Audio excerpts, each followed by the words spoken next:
ತಿಲ್ಲೈ ನಟರಾಜ ದೇವಾಲಯ ಅಥವಾ ಚಿದಂಬರಂ ನಟರಾಜ ದೇವಾಲಯ ಎಂದೂ ಕರೆಯಲ್ಪಡುವ ಇದು ನೃತ್ಯದ ದೇವರಾದ ನಟರಾಜ ಶಿವನ ರೂಪ ಅವರಿಗೆ ಸಮರ್ಪಿತವಾದ ಹಿಂದೂ ದೇವಾಲಯವಾಗಿದೆ.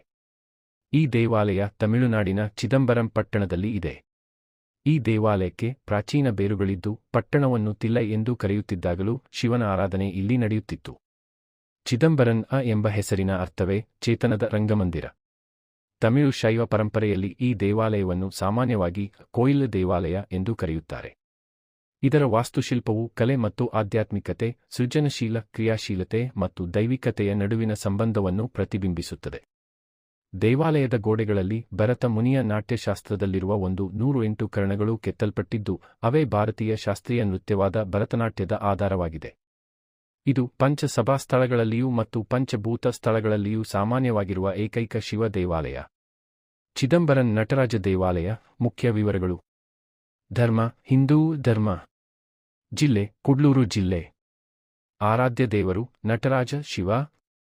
ಸ್ಥಳ ಚಿದಂಬರಂ ತಮಿಳುನಾಡು ಭಾರತ. ವಾಸ್ತುಶಿಲ್ಪ ಚೋಳ ಶೈಲಿ. ನಿರ್ಮಾತೃಗಳು ಚೋಳರು ಪಾಂಡ್ಯರು. ಲೇಖನಗಳು ತಮಿಳು. ಇತಿಹಾಸ. ಈ ದೇವಾಲಯವನ್ನು ಇಂದಿನ ರೂಪದಲ್ಲಿ ಕ್ರಿ.ಶ. 10ನೇ ಶತಮಾನದಲ್ಲಿ ಚೋಳರ ಕಾಲದಲ್ಲಿ ಪುನರ್ನಿರ್ಮಿಸಲಾಯಿತು. ತಿರುಳಂಗಾಡು ತಾಮ್ರಫಲಕ ಶಾಸನಗಳ ಪ್ರಕಾರ ಸುವರ್ಣ ಗೋಪುರವನ್ನು ಪರಾಂತಕ ಚೋಳ 9ನೇ ಶತಮಾನ ನಿರ್ಮಿಸಿದರು. ದೇವಾರಂ ಹಾಗೂ ತಿರುವಾಸಗಂ ಕೀರ್ತನೆಗಳಲ್ಲಿಯೂ ಈ ದೇವಾಲಯ ಉಲ್ಲೇಖವಾಗಿರುವುದರಿಂದ ಇದು ಮಧ್ಯಯುಗದ ಚೋಳರಿಗಿಂತಲೂ ಹಳೆಯದು. ಚೋಳರು ನಟರಾಜನನ್ನು ತಮ್ಮ ಕುಲದೇವರಾಗಿ ಪೂಜಿಸುತ್ತಿದ್ದರು. ಪೆರಪುರಾಣ ಪ್ರಕಾರ ಚೋಳರ ಪಟ್ಟಾಭಿಷೇಕಗಳು ಇಲ್ಲಿಯೇ ನಡೆದವು. 2ನೇ ಸಹಸ್ರಮಾನದ ಅವಧಿಯಲ್ಲಿ ದೇವಾಲಯವು ಹಾನಿಗೊಳಗಾಗಿ ಅನೇಕ ಬಾರಿ ಮರುನಿರ್ಮಾಣಗೊಂಡಿದೆ. ಇಂದಿಗೂ ಉಳಿದಿರುವ ಭಾಗಗಳಲ್ಲಿ ಬಹುಪಾಲು 12ನೇ ಮತ್ತು 13ನೇ ಶತಮಾನಕ್ಕೆ ಸೇರಿದವು.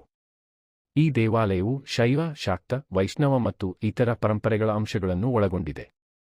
ಉದಾಹರಣೆಗೆ ದಕ್ಷಿಣ ಭಾರತದಲ್ಲಿನ ಅತ್ಯಂತ ಹಳೆಯ ಅಮ್ಮನ್ ದೇವಿ ದೇವಾಲಯ 13ನೇ ಶತಮಾನದ ಮೊದಲು ನಿರ್ಮಿಸಲಾದ ಸೂರ್ಯನ ದೇವಾಲಯ, ಗಣೇಶ್, ಮುರುಘ, ವಿಷ್ಣು ದೇವಸ್ಥಾನಗಳು, ಶಿವಗಂಗಾ ತೀರ್ಥ ಭಕ್ತರಿಗಾಗಿ ಕಟ್ಟಿದ ದೊಡ್ಡ ಮಂದಿರಗಳು ಎಲ್ಲವೂ ಇಲ್ಲಿವೆ.